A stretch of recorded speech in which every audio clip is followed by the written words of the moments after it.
Esa noche cuando llegué a casa y el portero cerró el portón antes de que pudiera entrar, sentí que el mundo se detenía.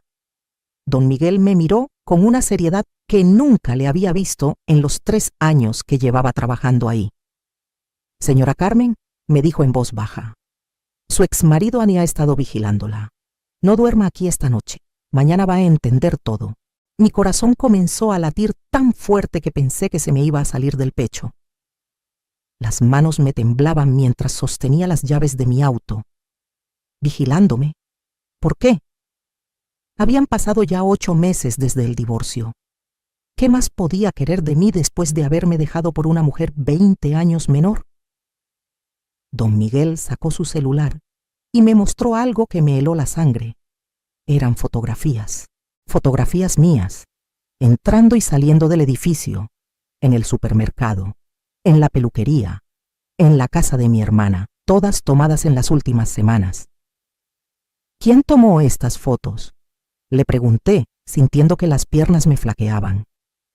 Un hombre en un auto gris. Ha estado estacionado ahí enfrente casi todas las noches. Esta tarde vi cuando su exmarido se le acercó y le pasó dinero. Después escuché algo que me puso los pelos de punta, señora. Por eso no puedo dejarla entrar. Sigue mi historia hasta el final y comenta la ciudad desde donde me estás viendo para saber qué tan lejos ha llegado mi relato. Las palabras de don Miguel seguían resonando en mi cabeza mientras manejaba hacia el hotel más cercano. Mis manos todavía temblaban sobre el volante. Después de 32 años de matrimonio, después de todo lo que había soportado, ahora esto. Pero déjenme contarles desde el principio para que entiendan cómo llegué hasta aquí. Me llamo Carmen Flores de Mendoza, tengo 63 años y durante más de 3 décadas fui la esposa perfecta. Conocí a Roberto cuando yo tenía apenas 23 años. Él era un contador ambicioso de 28, con grandes sueños y una sonrisa que me derretía. Nos casamos 6 meses después de conocernos, en una boda sencilla en la parroquia de mi colonia. Mi mamá me dijo ese día: «Mija, el matrimonio requiere sacrificio. La mujer es la que sostiene el hogar». Y vaya que tomé esas palabras en serio. Los primeros años fueron buenos. Roberto trabajaba largas horas y yo me encargaba de la casa. Cuando nació nuestra hija Daniela, dejé mi trabajo como secretaria en una escuela. «No tiene sentido que trabajes», me dijo Roberto. «Con lo que ganas apenas y pagaríamos a alguien para que cuide a la niña. Es mejor que tú te quedes en casa». Y yo acepté, porque eso era lo que se esperaba de una buena esposa. 3 años después, llegó nuestro hijo Javier, y mis días se volvieron un remolino interminable de pañales, biberones y noches sin dormir. Pero yo era feliz. O eso me decía a mí misma. Veía a Roberto progresar en su carrera, abrir su propio despacho contable, y me sentía orgullosa. Yo era quien planchaba sus camisas a las 5 de la mañana para que saliera impecable a sus juntas. Yo era quien preparaba cenas para sus clientes importantes, quien sonreía y servía café mientras ellos hablaban de negocios. Yo era quien se quedaba despierta cuando los niños tenían fiebre para que él pudiera dormir y rendir bien en el trabajo al día siguiente. Los años pasaron y mis hijos crecieron. Daniela se convirtió en una adolescente difícil, siempre demandando ropa de marca y el último modelo de celular. Javier era más tranquilo pero igualmente exigente. Y Roberto, bueno, Roberto cada vez llegaba más tarde a casa. «Tengo muchos clientes, Carmen», me decía. «Esto es por nuestro futuro, por darles lo mejor a los niños». Y yo le creía, siempre le creí. Cuando Daniela cumplió 15 años, Roberto insistió en hacerle una fiesta por todo lo alto. Rentamos un salón elegante, contratamos mariachi y hasta trajimos un grupo musical que estaba de moda. Nos endeudamos por más de 2 años para pagarla. Pero Roberto decía que era importante, que nuestra hija lo merecía. Yo preparé casi toda la comida con mis propias manos para ahorrar. Pasé 3 días completos en la cocina haciendo tamales, mole y arroz para 200 personas. Mis manos quedaron hinchadas y quemadas, pero la fiesta fue un éxito. Daniela ni siquiera me dio las gracias. Estaba demasiado ocupada tomándose fotos con sus amigas. Mi vida se convirtió en servir a todos. Roberto quería sus comidas a tiempo, su ropa limpia, su casa impecable. Los niños querían todo servido en bandeja de plata. Nadie preguntaba cómo estaba yo. Nadie notaba cuando me enfermaba o cuando estaba cansada. Recuerdo una vez que me desmayé en la cocina por la presión alta. Desperté en el piso, sola. Todos se habían ido sin darse cuenta. Roberto a su oficina, los niños a la escuela. Me levanté, me tomé un vaso con agua y seguí preparando la comida del día. Cuando los niños entraron a la universidad, pensé que las cosas mejorarían, que tal vez Roberto y yo podríamos reconectarnos, viajar, disfrutar, pero no. Daniela estudiaba diseño de modas en una universidad privada carísima. Javier estudió administración de empresas y decidió hacer una maestría en el extranjero. Todo era caro, todo requería dinero. Roberto trabajaba más que nunca. Yo me quedaba sola en una casa cada vez más vacía, esperando que alguien me necesitara.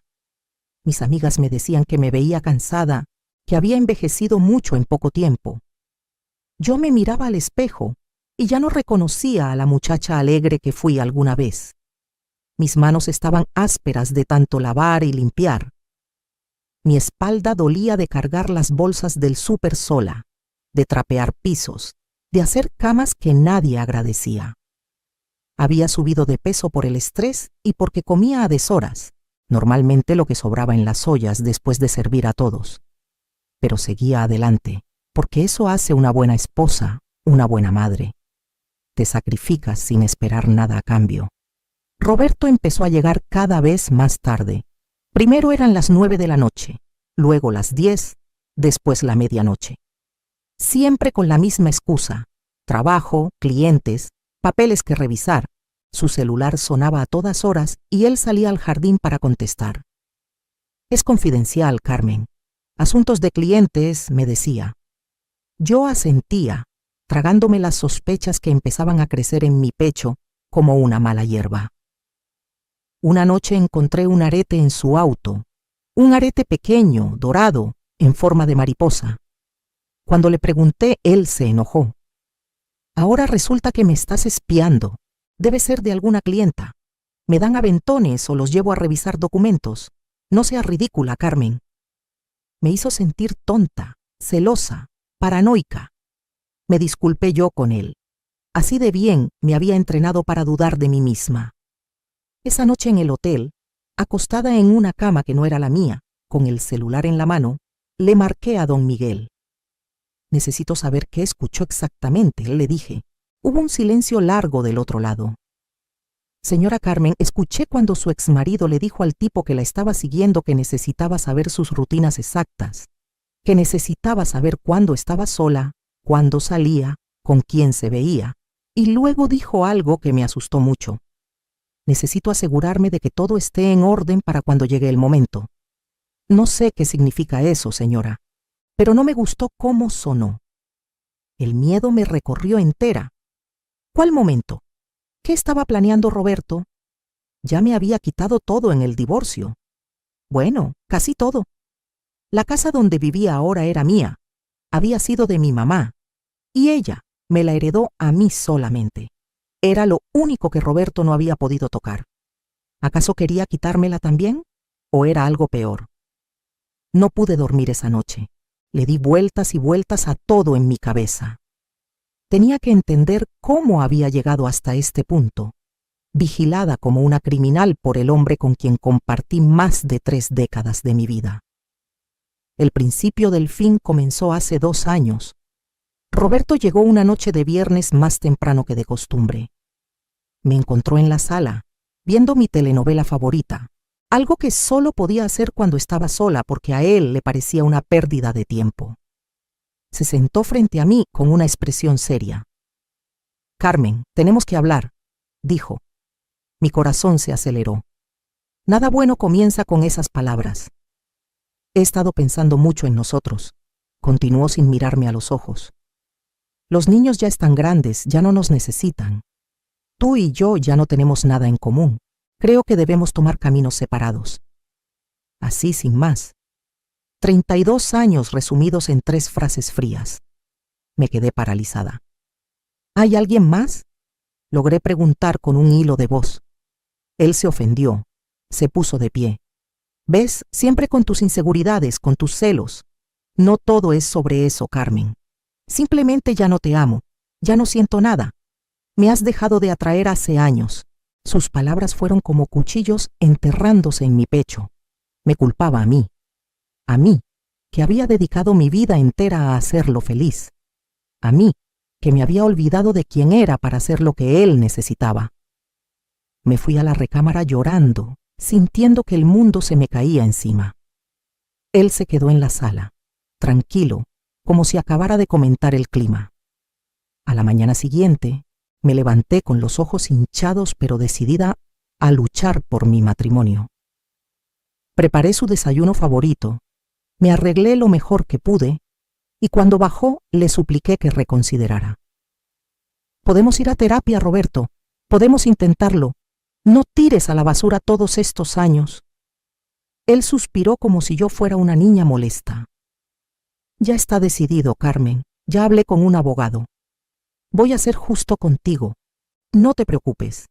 Pero esto se acabó. Las siguientes semanas fueron un infierno. Roberto se movió a la recámara de visitas. Apenas me hablaba. Cuando intentaba hablar con mis hijos para contarles lo que estaba pasando, ellos tomaron el lado de su padre. Mamá, papá tiene derecho a ser feliz, me dijo Daniela por teléfono. No puedes obligarlo a quedarse contigo si ya no te quiere. Tienes que dejarlo ir. Javier fue más directo. Mamá, no seas dramática. Es normal que la gente se divorcie. Ya estás grande, supéralo. Nadie me preguntó cómo me sentía yo. Nadie me consoló.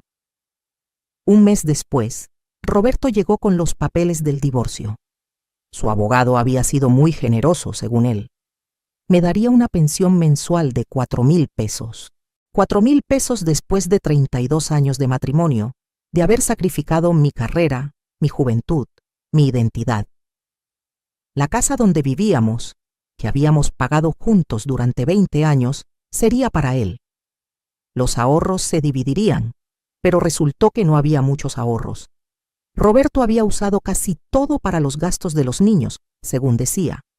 Yo me quedaría prácticamente sin nada. Lo único que tenía era la casa de mi mamá, donde estaba viviendo ahora. Firmé los papeles llorando. No tenía fuerzas para pelear.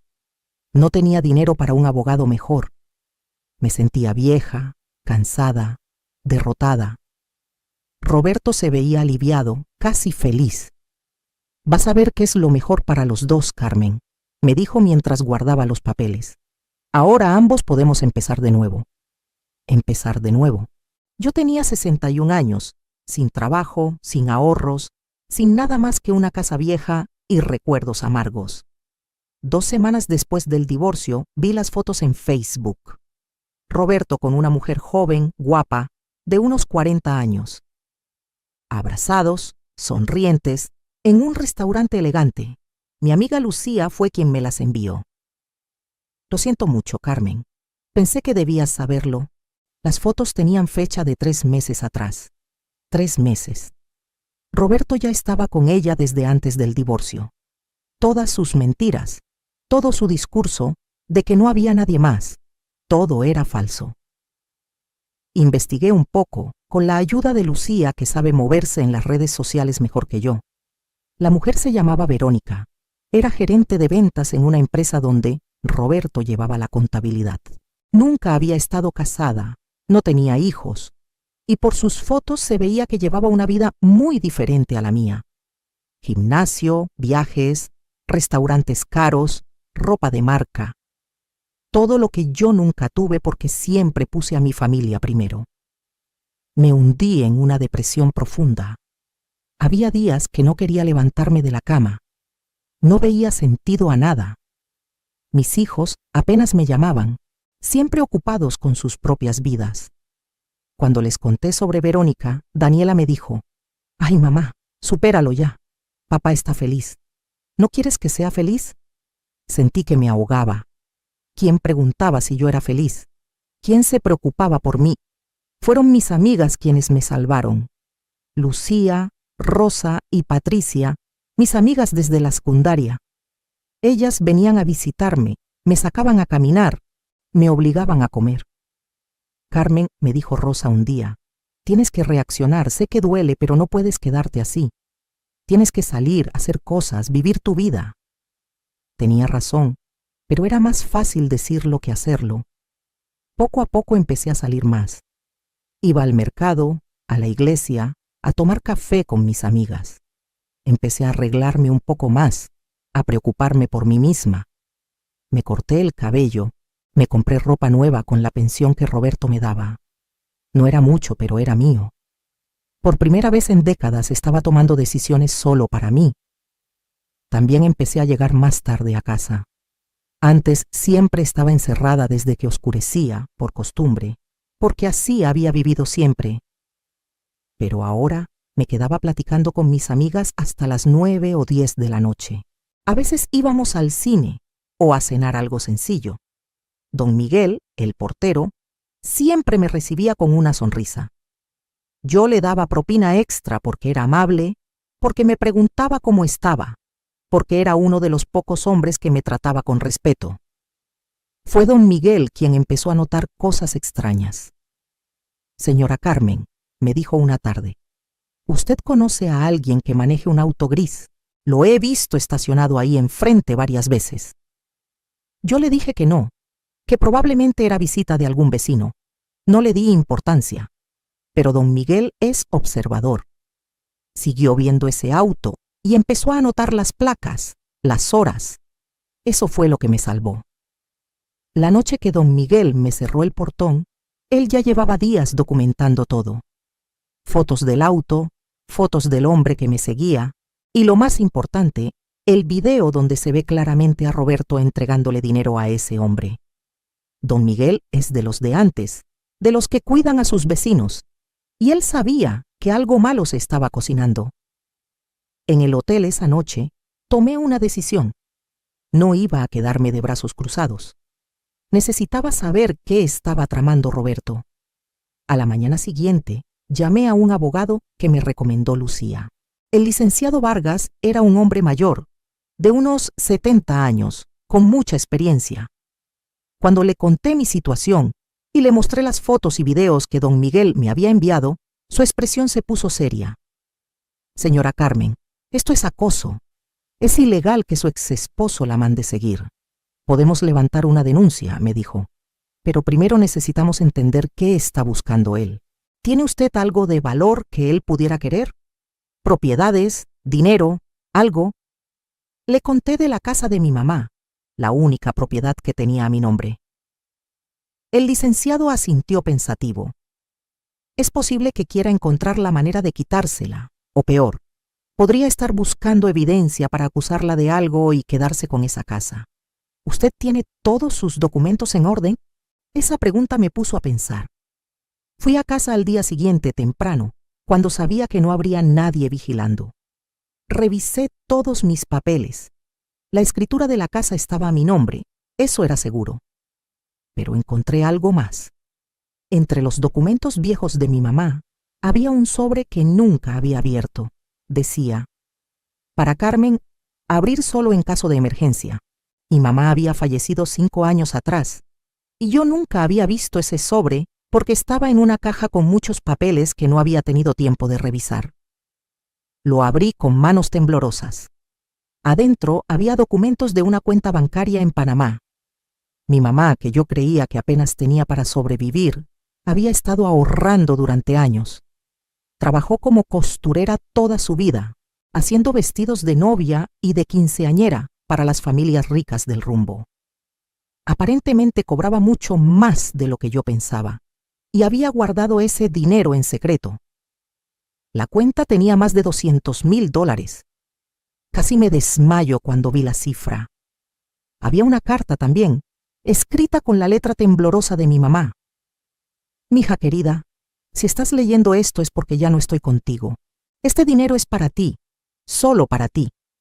No se lo digas a Roberto ni a nadie. Es tu seguro, tu libertad. Siempre supe que ese hombre no te valoraba como mereces. Usa este dinero para ser feliz, para vivir la vida que nunca te permitiste vivir. Te amo, mamá. Me puse a llorar ahí mismo, en el piso de mi recámara, abrazando esa carta. Mi mamá, incluso desde la tumba, me estaba cuidando, me estaba dando lo que necesitaba para defenderme. Y en ese momento, supe que tenía que ser inteligente. Roberto no podía saber de este dinero. Nadie podía saberlo todavía. Llamé al licenciado Vargas y le conté del hallazgo bajo estricta confidencialidad. Él me ayudó a verificar que la cuenta siguiera activa y que yo pudiera acceder a ella. Todo estaba en orden. Mi mamá había dejado todo perfectamente arreglado. Señora Carmen, me dijo el licenciado, con estos recursos usted puede defenderse muy bien, pero sugiero que nos movamos con cuidado. Vamos a investigar qué está tramando su exesposo antes de que él sepa que usted descubrió esto.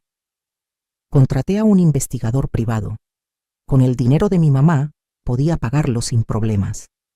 El investigador, un hombre joven pero profesional llamado Daniel, comenzó a seguir a Roberto y a la persona que me estaba vigilando. En 2 semanas tenía un informe completo que me dejó helada.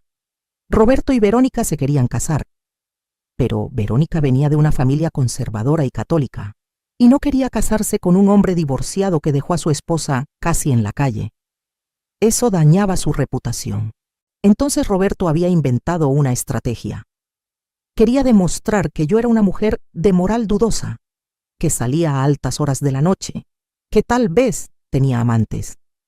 Con esa evidencia, podría demandarme por adulterio retroactivo, argumentar que el divorcio fue culpa mía y quedar bien frente a la familia de Verónica. Además, buscaba la manera de quitarme la casa de mi mamá, argumentando que yo no podía mantenerla con la pensión que él me daba y que era mejor venderla y repartir el dinero. Era un plan retorcido y cruel, pero muy propio de Roberto. Siempre fue calculador, siempre pensó varios pasos adelante. Lo que no sabía era que ahora yo también estaba jugando ajedrez y tenía piezas que él desconocía. Decidí darle una lección que nunca olvidaría, pero tenía que ser paciente, tenía que planear bien. Con la ayuda del licenciado Vargas y de Daniel, el investigador, empecé a mover mis piezas silenciosamente. Primero, transferí el dinero de la cuenta de Panamá a una cuenta nueva en México, a mi nombre únicamente, en un banco diferente al que siempre había usado. Luego invertí parte de ese dinero con un asesor financiero que me recomendó el licenciado. El resto lo guardé para lo que venía. Segundo, contraté a mi propio equipo de vigilancia. Si Roberto me seguía a mí, yo lo seguiría a él. Y vaya que encontramos cosas interesantes. Roberto no solo tenía una relación con Verónica, también estaba desviando dinero de algunos de sus clientes a cuentas personales.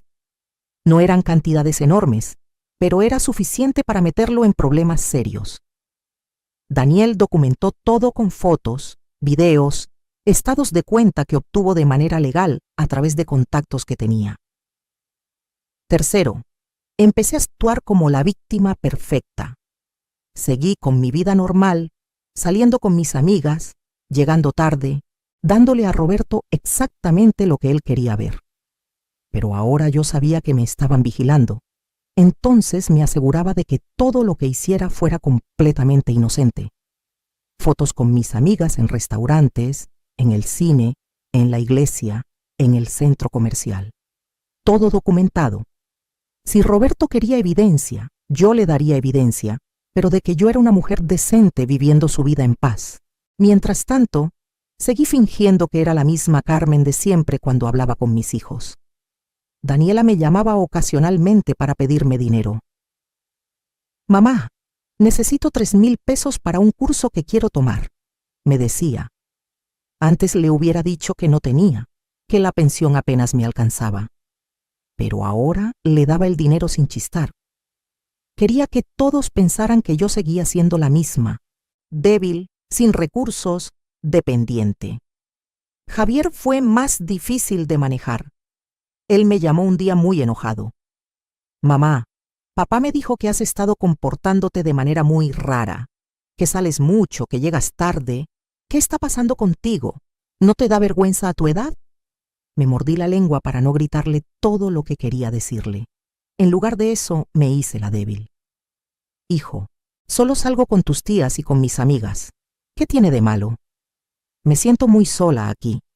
Tu papá ya tiene su vida nueva, ustedes están ocupados. ¿No puedo tener un poquito de compañía? Él se suavizó un poco.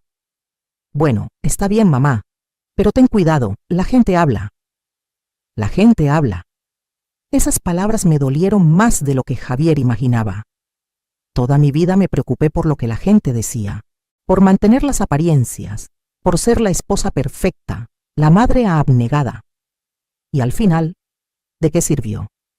Mi esposo me dejó por una más joven, mis hijos me juzgaban y yo estaba sola. Pero ya no más. Ahora iba a vivir para mí. Los meses pasaron y yo seguí con mi doble vida. Por fuera era la Carmen de siempre. Por dentro era una mujer que estaba recuperando su poder, su voz, su dignidad. Tomé clases de computación para aprender a manejar mejor la tecnología.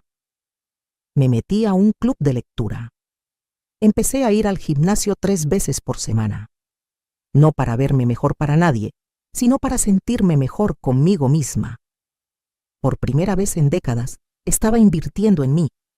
Una tarde estaba en el café con Lucía cuando vi entrar a Roberto y Verónica. Ellos no me vieron al principio.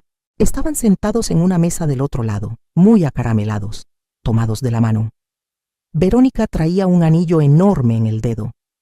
Se habían comprometido. Lucía notó mi mirada y tocó mi mano. ¿Estás bien?, me preguntó. Más que bien, le respondí con una sonrisa.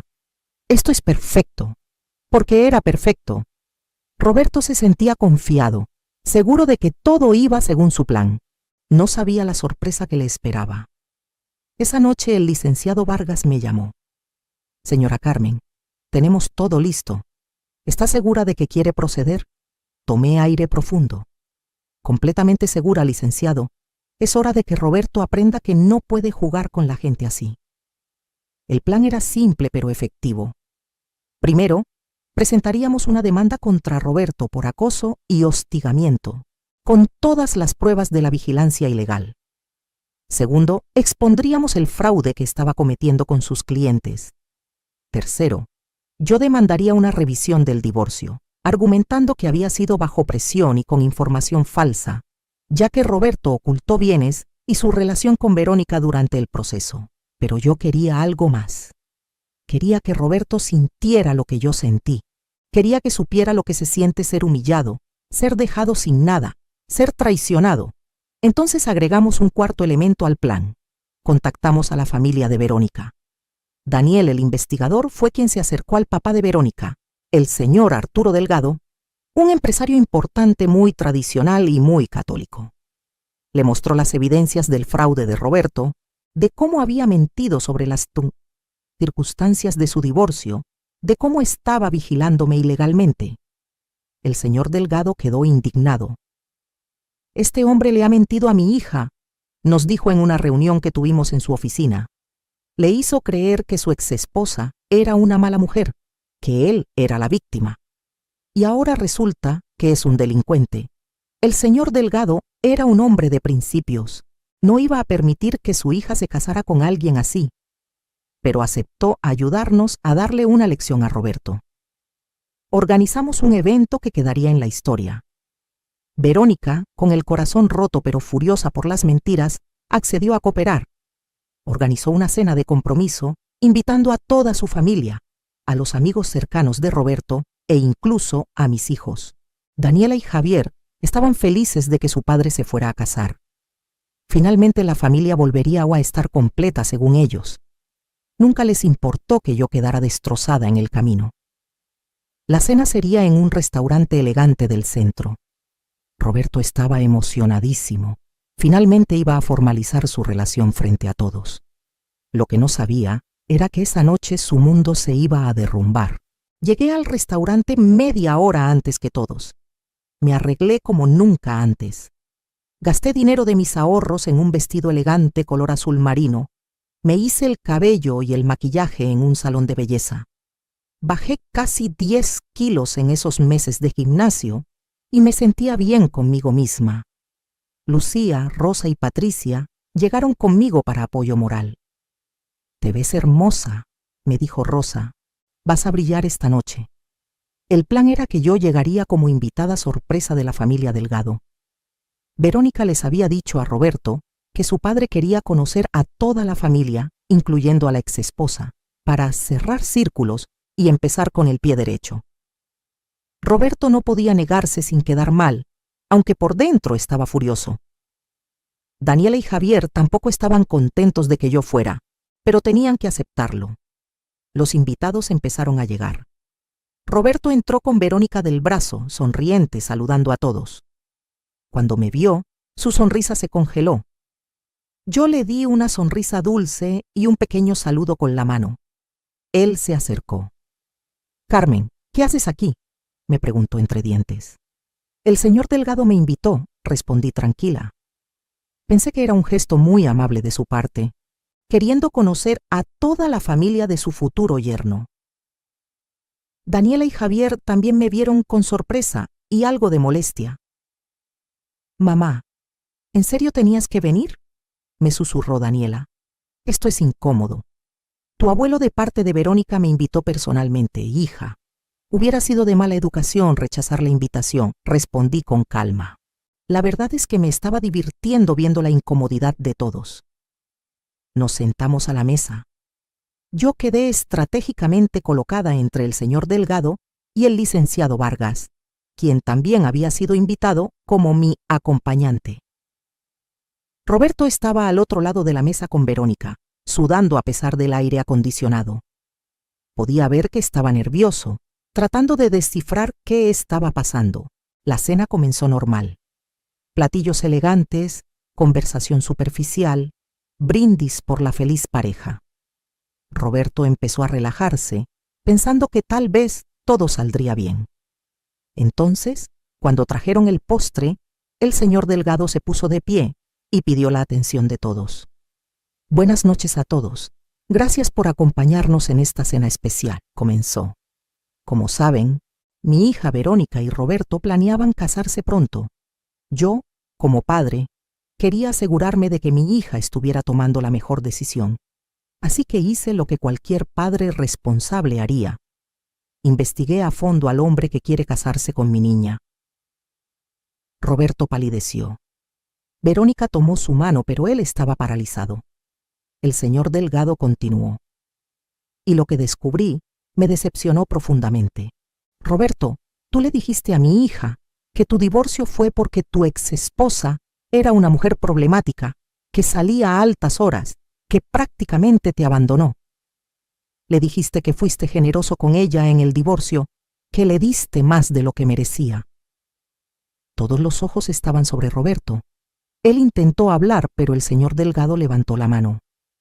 «Déjame terminar. Resulta que todo eso era mentira. Carmen», me señaló, «fue una esposa dedicada por más de 30 años. Sacrificó su carrera y su vida por ti y por sus hijos. Y tú la dejaste prácticamente en la calle, con una pensión miserable, después de haberla engañado con mi hija durante meses antes del divorcio». Verónica soltó la mano de Roberto y lo miró con los ojos llenos de lágrimas. «¿Es cierto eso?», le preguntó. Roberto tartamudeaba, sin poder formar una frase coherente. Daniela y Javier se miraban entre sí, confundidos. Nunca habían escuchado esta versión de la historia. Pero el señor Delgado no había terminado. «Y eso no es todo.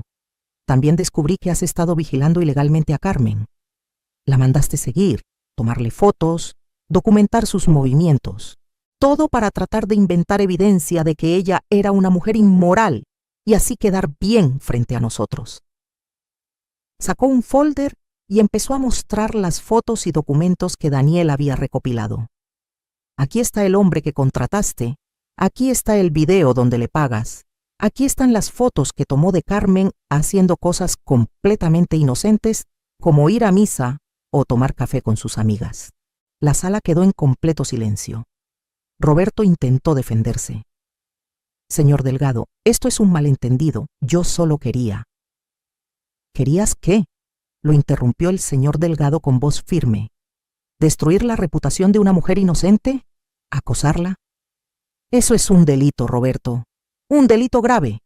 Entonces fue mi turno. Me puse de pie, con las piernas temblando pero la voz firme. Roberto, durante 32 años te serví.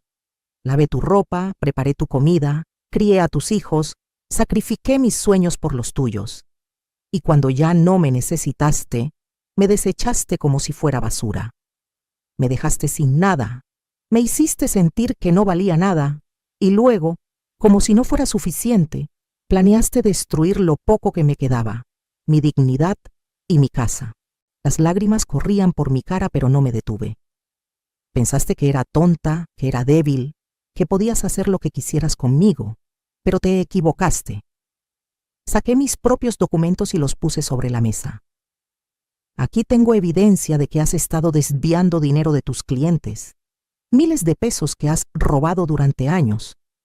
También tengo aquí una demanda por acoso y hostigamiento. Y saqué otro documento.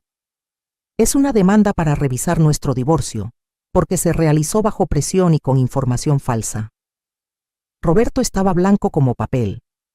Intentó levantarse, pero el licenciado Vargas le puso una mano en el hombro. Yo no haría eso si fuera usted, señor Mendoza. Tenemos testigos y evidencia de todo. Y créame que los delitos que ha cometido pueden llevarlo a la cárcel. Daniela se puso de pie. Mamá, ¿qué está pasando? ¿De qué estás hablando? Por primera vez en años, vi preocupación real en sus ojos. No por mí, sino por su padre. Pregúntale a tu padre, hija. Pregúntale cuánto dinero se ha robado. Pregúntale por qué me mandó vigilar. Pregúntale cuánto de lo que te ha dicho sobre nuestro divorcio es verdad. Javier también estaba en shock. Papá, ¿es verdad lo que está diciendo mamá? Roberto finalmente reaccionó, pero con ira. Esto es ridículo. Carmen está inventando todo esto porque está celosa. No puede aceptar que soy feliz con alguien más. Se volvió hacia Verónica. Mi amor, no les creas. Esto es una trampa, una venganza. Pero Verónica se había alejado de él, las lágrimas corriendo por su rostro, arruinando su maquillaje perfecto. Me mentiste, le dijo con voz quebrada. Me mentiste sobre todo, sobre tu divorcio, sobre Carmen, sobre quién eres realmente. Se quitó el anillo de compromiso y lo puso sobre la mesa. No puedo casarme con alguien así. No puedo casarme con un mentiroso y un ladrón. El restaurante completo estaba en silencio, todos mirando el drama desarrollarse. Roberto miró alrededor buscando apoyo, pero solo encontró miradas de desaprobación y shock. Incluso sus amigos lo miraban con duda. Esto no se va a quedar así, dijo apuntándome con el dedo. Me vas a pagar por esto, Carmen. Te voy a demandar por difamación, por calumnia, ¿Por decir la verdad? Lo interrumpí. Adelante, Roberto, demándame. Tengo los mejores abogados y todas las evidencias de mi lado. Y ahora también tengo algo que tú nunca supiste que tenía. Dinero. Mucho dinero. Vi cómo sus ojos se agrandaban. ¿Qué? Mi madre me dejó una herencia que tú nunca supiste que existía. Dinero que ahorró durante años y me heredó solo a mí. Dinero que he estado usando para defenderme de ti, para contratar investigadores, abogados, para reconstruir mi vida. Así que no, Roberto, ya no soy la Carmen pobre y débil que dejaste. Soy una mujer con recursos y con la determinación de que pagues por lo que me hiciste. Fue hermoso ver la realización aparecer en su cara. Durante meses había estado gastando dinero en vigilarme, en planear cómo quitarme mi casa, y todo ese tiempo yo estaba varios pasos adelante de él. Ustedes dos, me dirigí a Daniela y Javier. Toda su vida los puse primero. Me sacrifiqué por ustedes. Y cuando su padre me dejó, ninguno de los dos me apoyó. Me juzgaron, me hicieron sentir que era mi culpa, que no era suficiente. Nunca se preguntaron cómo me sentía yo, nunca me defendieron. Eligieron creerle a su padre sin siquiera escuchar mi versión. Daniela empezó a llorar. Mamá, nosotros no sabíamos. No sabían porque nunca preguntaron, la interrumpí. Asumieron lo peor de mí y lo mejor de él. Y eso duele más que el divorcio mismo. Pero quiero que sepan algo. A pesar de todo, los amo. Siempre los voy a amar porque son mis hijos. Pero ya no voy a permitir que me traten como me han tratado. Ya no voy a ser el tapete que todos pisan. A partir de ahora, me respetan o no soy parte de sus vidas. El señor Delgado puso su mano sobre mi hombro en señal de apoyo. Roberto, quiero que salgas de este restaurante ahora. No eres bienvenido en mi familia ni cerca de mi hija nunca más.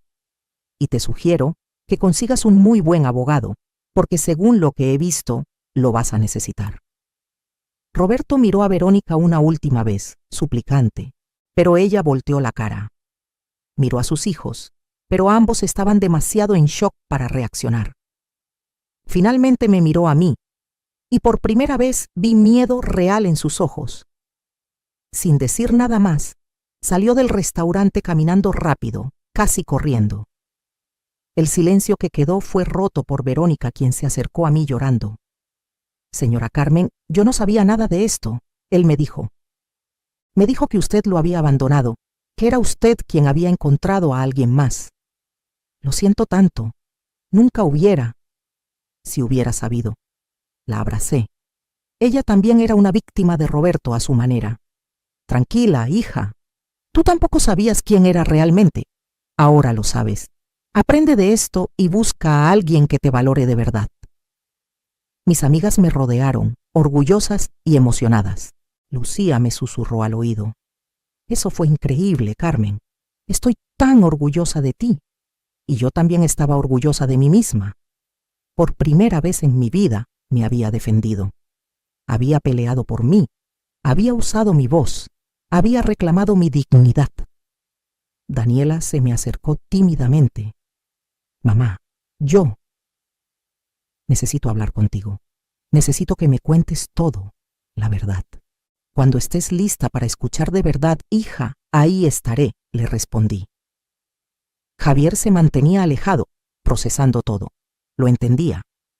Su imagen de su padre acababa de hacerse pedazos. Los siguientes días fueron un torbellino. Las demandas se presentaron formalmente. Roberto intentó defenderse, pero la evidencia era abrumadora. Sus clientes, al enterarse del fraude, también lo demandaron. Perdió su licencia como contador. Su reputación quedó destruida. La familia Delgado, que tenía mucha influencia en la ciudad, se aseguró de que todos supieran qué clase de hombre era. Mientras tanto, la revisión del divorcio procedió. Con toda la evidencia de engaño y ocultamiento de bienes, el juez falló a mi favor. Roberto tuvo que pagarme una compensación mucho mayor, además de entregarme la mitad del valor de la casa que habíamos compartido. También quedó obligado a pagarme una pensión digna, 5 veces más de lo que me daba antes. Pero lo mejor de todo fue recuperar el respeto de mis hijos. Daniela vino a visitarme una semana después de la cena. Se sentó en mi sala, la misma donde tantas veces habíamos visto películas juntas cuando era niña, y lloró. Mamá, perdóname, fui tan ciega, tan egoísta.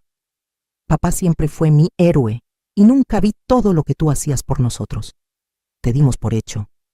Te tratamos como si no importaras. Y lo siento tanto. La abracé mientras lloraba. Te perdono, mi amor, pero necesito que entiendas que las cosas van a cambiar. Ya no soy la mamá que dice sí a todo, que se sacrifica por ustedes sin límites. Ahora tengo mi propia vida, mis propios planes. Y necesito que me respetes como una persona, no solo como tu madre. Javier fue más difícil. Él idolatraba a Roberto, quería ser como él. Descubrir que su padre era un fraude lo afectó profundamente. Pasaron semanas antes de que viniera a verme. Cuando finalmente lo hizo, estaba diferente, más humilde. Mamá, no sé qué decir.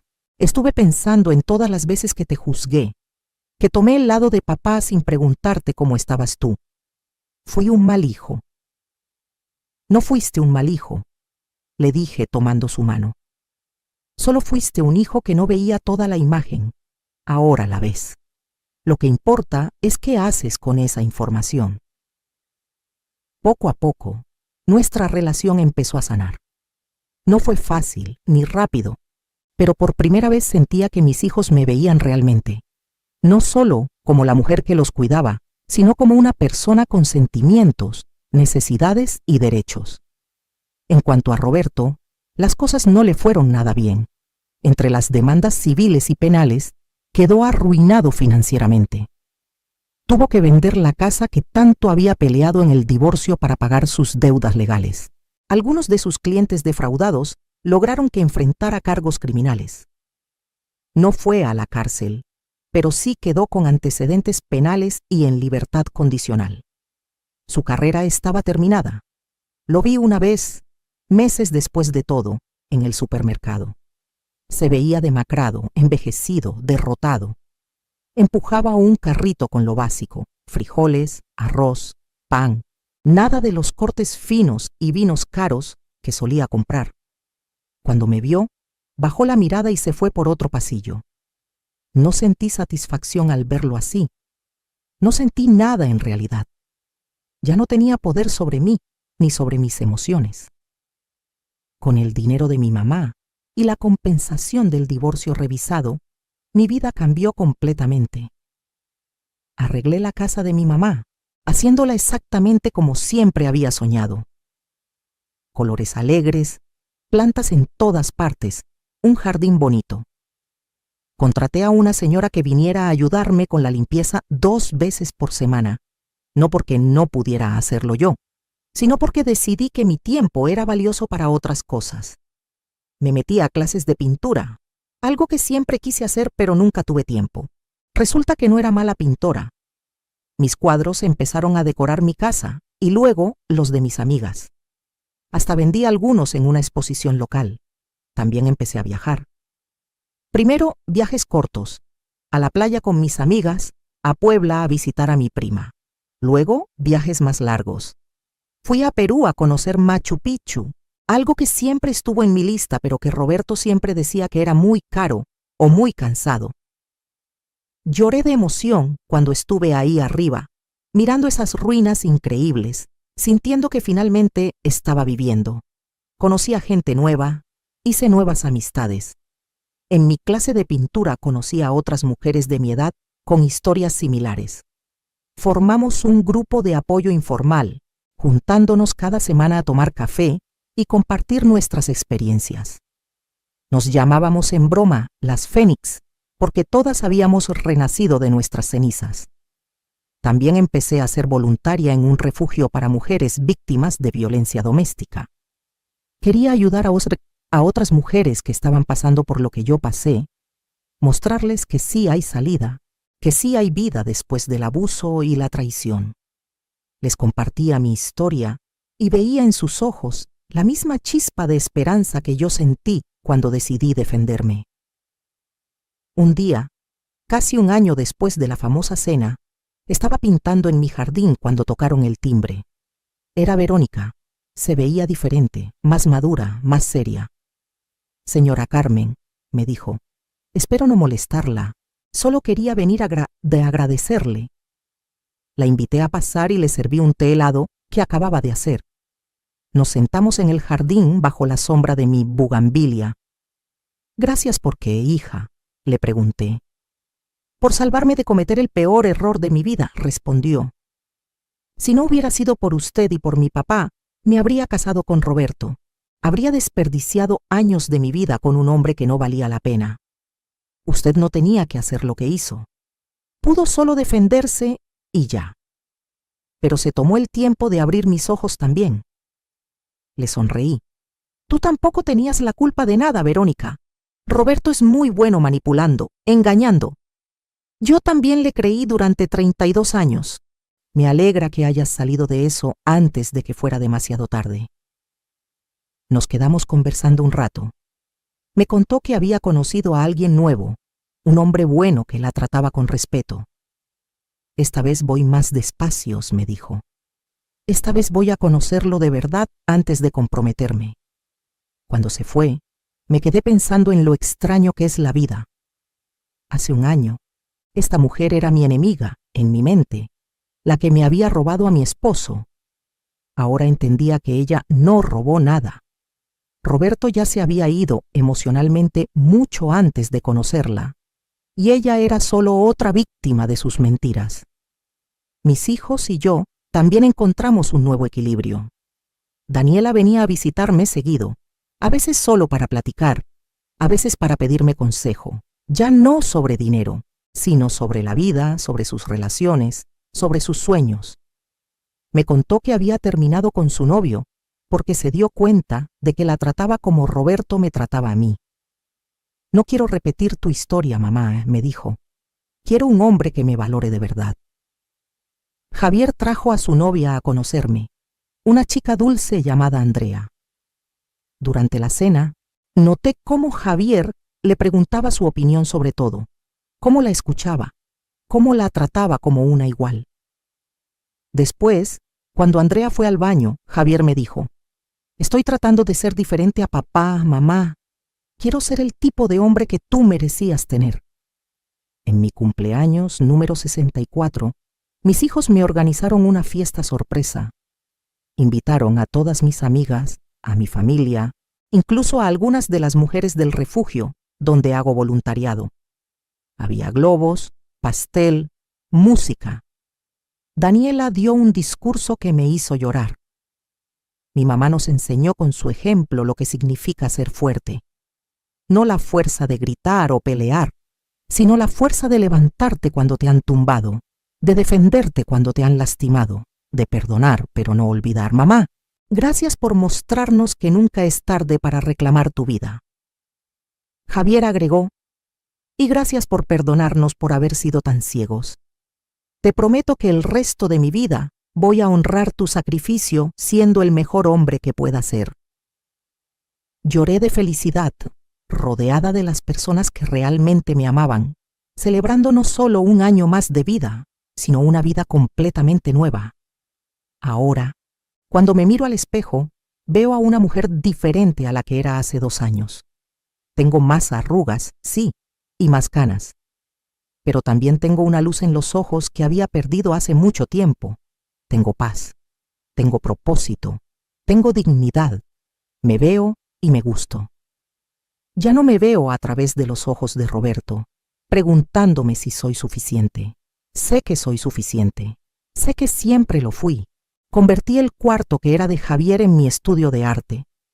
Las paredes están llenas de mis pinturas, algunas buenas, otras no tanto, pero todas mías. Cada pincelada es un acto de libertad, una declaración de que mi tiempo, mi creatividad, mi pasión me pertenecen. El otro día estaba en el mercado comprando verduras cuando me encontré con una exvecina, la señora Beatriz. «Ay, Carmen», me dijo, «he escuchado tantas cosas sobre ti y Roberto. ¿Cómo estás? ¿Estás bien?» En el pasado me habría dado vergüenza, habría bajado la cabeza, habría murmurado algo y me habría ido rápido. Pero ahora la miré a los ojos y le dije: «Estoy mejor que nunca, señora Beatriz. Gracias por preguntar». Y era verdad. Sigo saliendo con mis amigas, llegando tarde a casa cuando quiero, viviendo mi vida en mis propios términos. Don Miguel, el portero que me salvó al advertirme sobre la vigilancia de Roberto, se volvió un gran amigo. Él y su esposa vienen a cenar a mi casa una vez al mes. «Señora Carmen», me dijo una vez, «ver cómo cambió su vida me da esperanza. Si usted pudo hacerlo después de todo lo que pasó, cualquiera puede hacerlo. A veces pienso en todo lo que perdí, 32 años de mi vida dedicados a un hombre que no me valoraba. Pero luego pienso en todo lo que gané. Mi libertad, mi dignidad, el respeto de mis hijos, nuevas amistades, nuevas experiencias, una nueva versión de mí misma que es más fuerte, más sabia, más completa. ¿Me arrepiento de haberme casado con Roberto? A veces, pero luego veo a Daniela y a Javier, y sé que sin ese matrimonio ellos no existirían. Y a pesar de todo, ellos son lo mejor que me pasó en la vida. Ahora solo espero enseñarles con mi ejemplo lo que significa vivir auténticamente, defenderte cuando es necesario y nunca, nunca permitir que nadie te haga sentir menos de lo que vales. Recientemente empecé a escribir un libro. Nada fancy, solo mi historia. El licenciado Vargas me sugirió que la escribiera. Dice que puede ayudar a otras mujeres. No sé si alguien lo va a leer alguna vez, pero lo estoy escribiendo de todas formas, por mí, porque mi historia merece ser contada, porque cada mujer que ha sido subestimada, descartada, traicionada, merece saber que puede salir adelante. Esta mañana me desperté con el sol entrando por mi ventana, sin alarma, sin prisa. Preparé café y me senté en mi jardín a escuchar los pájaros. Pensé en la Carmen de hace 2 años, llorando en el piso de su recámara, sintiéndose que su vida había terminado, y quise decirle, aguanta, sé que duele, sé que sientes que no puedes más, pero sí puedes. Y del otro lado de este dolor hay una vida hermosa esperándote. Una vida donde tú eres la protagonista, no un personaje secundario en la historia de alguien más. Tengo 64 años. Según la sociedad, debería estar preparándome para ser abuela, para quedarme en casa tejiendo o viendo telenovelas. Y tal vez haga eso a veces. Pero también voy a seguir viajando, pintando, aprendiendo cosas nuevas, ayudando a otras mujeres, viviendo cada día como si fuera un regalo. Porque lo es. Roberto me quitó muchos años de mi vida, pero no va a quitarme ni un día más. El resto de mis días son míos y pienso vivirlos en plenitud, sin miedo, sin vergüenza, sin pedir permiso para ser quien soy. A todas las mujeres que me están escuchando, las que están en matrimonios donde no las valoran, las que se sienten invisibles en sus propias casas, las que piensan que ya es muy tarde para cambiar. No es tarde, nunca es tarde. Si yo pude hacerlo a los 62 años, tú también puedes hacerlo. No importa tu edad, tus circunstancias, cuánto tiempo has estado atrapada. Siempre hay una salida, siempre hay esperanza, y a las que ya salieron, a las que están reconstruyendo sus vidas como yo, estoy orgullosa de ustedes, de cada una, porque sé lo difícil que es dar ese primer paso, levantar la voz, defender tu dignidad. Pero míranos ahora. Aquí estamos, más fuertes, más sabias, más completas. Mi mamá me cuidó desde el cielo con esa herencia que me dejó. Me dio las herramientas para defenderme, para construir una nueva vida. Y ahora es mi turno de cuidar a otras, de pasarle la antorcha, de decirles que sí se puede, que sí vale la pena. Que del otro lado del miedo y el dolor hay una vida esperando, una vida donde tú mandas, donde tú decides, donde tú brillas. Esta es mi historia. La historia de cómo la mujer que todos pisoteaban se convirtió en la mujer que nadie puede volver a derribar. La historia de cómo reclamé mi vida, mi voz, mi poder. Y si mi historia puede inspirar aunque sea a una mujer a hacer lo mismo, entonces todo lo que pasé valió la pena. ¿Qué harías tú en mi lugar? ¿Te quedarías callada o lucharías por lo que te pertenece? Comenta abajo. Quiero saber tu opinión. Quiero escuchar tu historia. Porque todas tenemos una historia y todas merecemos ser escuchadas. Todas merecemos nuestra segunda oportunidad. Todas merecemos volar.